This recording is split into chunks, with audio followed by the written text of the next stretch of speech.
SV6 news కు స్వాగతం. ముందుగా హెడ్లైన్స్. కంటోన్మెంట్ అసెంబ్లీ నియోజకవర్గం నుంచి మల్కాజ్గిరి పార్లమెంటు నియోజకవర్గం నుంచి తాను కాంగ్రెస్ అభ్యర్థిగా నామినేషన్ దాఖలు చేస్తున్నానని పార్టీ అధిష్టానం వర్గం ఇప్పటికైనా తనను గుర్తించి బీఫామ్ ఇవ్వాలని మాజీ కేంద్ర మంత్రి సర్వేనారాయణ కాంగ్రెస్ పార్టీ అధిష్టానానికి విన్నవించుకున్నారు.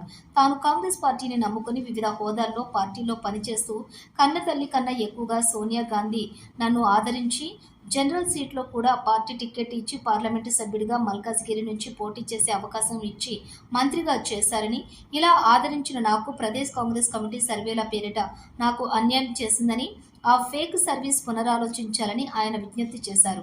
అధిష్టానం తన వైపు ఉన్నప్పటికీ రాష్ట్ర కమిటీ గుర్తించలేదని, చిన్నచూపు చూసిందని ఆయన ఆవేదన వ్యక్తం చేశారు. ముఖ్యంగా కాంగ్రెస్ పార్టీ తమ మాదిగ కులస్తులకు రాష్ట్రంలో ఒక సీటు కూడా కేటాయించలేదని, దీంతో కాంగ్రెస్ పార్టీకి మాదిగ కులస్తులంతా కూడా వ్యతిరేకంగా మారే అవకాశం ఉందని, 17 పార్లమెంటు స్థానాలపై ప్రభావం చూపుతుందని, 17 స్థానాలు ఓడిపోయే వీలు కూడా ఉందని, నియోజకవర్గాల్లో తమ ప్రాబల్యం ఎక్కువగా ఉండటం వల్ల వారంతా కాంగ్రెస్ పార్టీపై వ్యతిరేకత భావాన్ని కలిగి ఉంటున్నారని, అందుకుగాను అధిష్టానం తనకు పార్టీ గుర్తించి బీఫామ్ ఇచ్చి తను నా అభ్యర్థిగా ప్రకటించాలని డిమాండ్ చేశారు.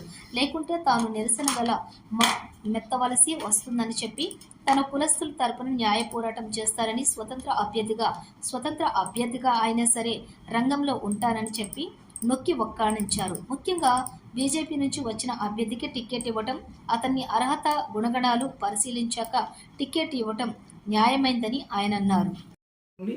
నువ్వు కాంగ్రెస్లో అడ్మిట్ చేసుకొని కాంగ్రెస్ టికెట్ ఇస్తావు అంటే ఇప్పుడు వచ్చిన నువ్వు కూడా సర్వే సత్యనారాయణ పనికిరాడు, ఇంకా వేరే మాదిగ బిడ్డలు పనికిరారు, వేరే మాలలు అరవమాల బిడ్డలు పనికిరారు, దళితులు పనికిరారా? ఇక్కడ ఆల్రెడీ కాంగ్రెస్కు పనిచేస్తున్నావు అంటూ వీళ్ళని విస్మరించి నువ్వు ఎవరికో టికెట్ ఇస్తుంటే మేము చూస్తూ ఊరుకోవన్నా?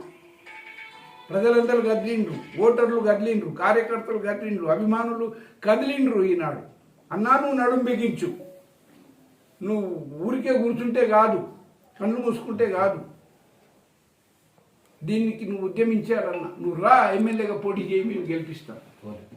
నువ్వు రా, ఎంపీగా పోటీ చేయి, మేము గెలిపిస్తామని వాళ్ళందరూ నా దగ్గరకు వచ్చి, మరీ ముఖ్యంగా మైనారిటీ సోదరులు సర్వేజీ సంఘర్ష్ కరో హమ్ తుమారే సాథ్ హై అంటూ మాదిగ బిడ్డలందరూ గడప గడపకి ఈనాడు సర్వే సాబ్ మా జాతికి నాయకుడు, ఒక గాడ్ ఫాదర్ లాగా మాకు అండ.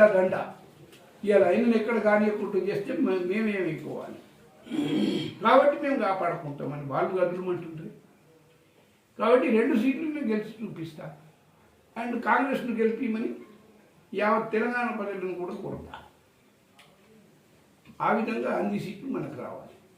రేవంత్ రెడ్డి గారు ముఖ్యమంత్రిగా వచ్చిండు, నో డౌట్. మరి ఆయన తెలిసి చేస్తుందా, తెలియక చేస్తుందా, కావలసి చేస్తుందా? ఆయన విజ్ఞత కూడా చేస్తున్నాడు. నేనైతే ఆయనకి ఎవరు నేర్పిస్తే నేర్చుకున్నాడు, అనుభవం లేదు కదా, ఎవరు నేర్పిస్తే నేర్చుకున్నాడు. ఎప్పుడైనా మాదిగలను విస్మరించిందా? సోనియా గాంధీ గారే విస్మరించలేదే, మరి నువ్వెంత విస్మరిస్తున్నావు? నువ్వెందుకు వద్దంటున్నావు? నువ్వెందుకు వీళ్ళ దగ్గర రాణిస్తలేవు? నీ క్యాబినెట్లో మాదిగలు ఉండరు, నువ్వు ఎంపీ టికెట్లు ఇవ్వవు. పోనీ కంటోన్మెంట్ కూడా ఈడ ఉన్నారు బిడ్డలు, మాదిగ బిడ్డలు ఉన్నారు, అరవమాల బిడ్డలు కూడా ఉన్నారు, కాంగ్రెస్ పార్టీలో ఉన్నారు. సర్వసత్యనారాయణ పక్క పెట్టు, సర్వసత్యనారాయణ అంటే దడుస్తున్నామేమో, కానీ ఇక్కడ ఉన్నారు కదా గెలుపు గుర్రాలు, వాళ్ళ దాంట్లో ఎవరికన్నా ఒకరికి ఇచ్చినట్టే బాగుండే కదా. నేటి నుండి నేను స్టార్ట్ చేస్తా, ఈ 5 సంవత్సరాల్లో ఒక పెద్ద పొలిటికల్ పార్టీ తయారు చేస్తా. ఆ విధంగా జగ్జీవన్ రామ్ గారు కూడా ఒకప్పుడు కాంగ్రెస్ పార్టీ డెమోక్రసీ పెట్టి 29 మంది ఎంపీలను గెలిపించిండు. ఆయన ఈ దేశానికి ప్రధానమంత్రి అయ్యే ఛాన్స్ ఆయనకు లభించింది. అక్కడ ఆయనకు మోసం జరిగింది, మాదిగ బిడ్డ కాబట్టి మోసం చేసిండ్రు. డిప్యూటీ ప్రైమ్ మినిస్టర్ ఇచ్చి చేతులు దులుపుకున్నారు. అదే పరంపర నడుస్తున్నది, అదే సంస్కృతి నడుస్తున్నది. దళిత జాతులలో పుట్టిన బిడ్డలను బతకనిస్తలేరు, రాజకీయంగా ఎదగనిస్తలేరు. అన్ని హంగులు గలవారిని, సర్వే సత్యనారాయణకు ఏం తక్కువ ఉన్నది? అన్ని హంగులు ఉన్నాయి. సత్తా గలవాడు, శక్తి యుక్తి గలవాడు, ప్రజా బలం ఉన్నది, చదువు సంస్కారం ఉన్నది, అందం చందం ఉన్నది. దేంట్లో నేను తీసిపోయినా ఎందుకు నాకు టీవీయో? కాబట్టి ఇది తెలుసుకోవాలి ప్రజానీకం. ఆ ప్రజలే బుద్ధి చెప్తారు మీకు. ఏం ఆన్సర్ ఇస్తావు నువ్వు అన్నది నేను చూడాలనుకుంటున్నా, చూపించాలనుకుంటున్నా. సర్వే సత్యనారాయణ కొత్తగా ఏదైనా పార్టీ పెట్టదలుచుకున్నారు. ఇప్పుడే కాదు, ఇప్పుడైతే కాంగ్రెస్లోనే ఉన్నా, కాంగ్రెస్ను కాపాడుతుంది.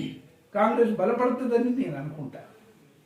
కాంగ్రెస్ ఫార్ డెమోక్రసీ అంట, ప్రజాస్వామ్యాన్ని రక్షించుకుందామని పోతున్నా.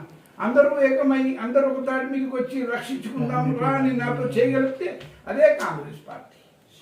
అదే సోనియా గాంధీ గారికి మనం ఒక గిఫ్ట్ ఇచ్చిన వాళ్ళమైతాం, అదే రాహుల్ గాంధీ గారికి గిఫ్ట్ ఇచ్చిన వాళ్ళమైతాం, ప్రియాంక గాంధీ గారికి ఒక గిఫ్ట్ ఇచ్చిన వాళ్ళమైతాం. ఆ కుటుంబానికి విధేయతతో ఉండి ఆ కుటుంబాన్ని కాపాడుకుంటూ కాంగ్రెస్ పార్టీని కాపాడుకుంటూనే ఈ దేశానికి శ్రేయస్కరం. ఈ దేశం ఎడిపోతున్నది మనకు తెలుసు కదా. ఈనాడు ఎవరి చేతులలో ఉంది ఈ దేశం? ఇప్పుడు మతతత్వ పార్టీల చేతిలో ఉంది.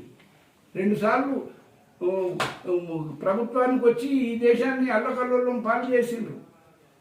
రేపు 3వసారి వాళ్ళు వచ్చినట్లయితే ప్రజాస్వామ్యం ఉండదు. డాక్టర్ బిఆర్ అంబేద్కర్ గారు రాసిన రాజ్యాంగం కూడా లేకుండా చేస్తారు. మన హక్కులను కాల రాస్తారు. మనకు స్వేచ్ఛ స్వాతంత్ర్యాలు ఉండవు. కాబట్టి ఇవన్నీ పోతాయి. కాబట్టి అట్లాంటి పార్టీలు రావాలన్నా, రాహుల్ గాంధీ గారు ప్రధానమంత్రిగా కావాలన్నా అన్నప్పుడు కాంగ్రెస్ పార్టీ శ్రేయస్కరం ఈ దేశాన్ని. ఆ కాంగ్రెస్ను కాపాడుకుంటూ మనం ముందుకు పోవాలనే. తెలంగాణ ప్రజలు తెలంగాణ ఇచ్చినందుకు అప్పుడే ప్రభుత్వాన్ని ఇవ్వాలి. అప్పుడు ఇవ్వలేకపోయారు. 10 సంవత్సరాలైనా 10 సంవత్సరాల తర్వాత అయినా మనకు అధికారాన్ని ఇచ్చినప్పుడు అధికారాన్ని కాపాడుకోవాలి కదా మనం. కాంగ్రెస్ సర్వే సత్యనారాయణ గుర్తించలేకపోతుంది. దీని పట్ల సమాధానం చెప్తారు. కాంగ్రెస్ పార్టీ సర్వే సత్యనారాయణ గుర్తించలేకపోయింది అంటే హైకమాండ్లో గుర్తింపు ఉన్నది. సోనియా గాంధీ గారు ఒక బిడ్డను ప్రేమించినట్టు ప్రేమిస్తుంది, ఆదరిస్తుంది, గౌరవిస్తుంది.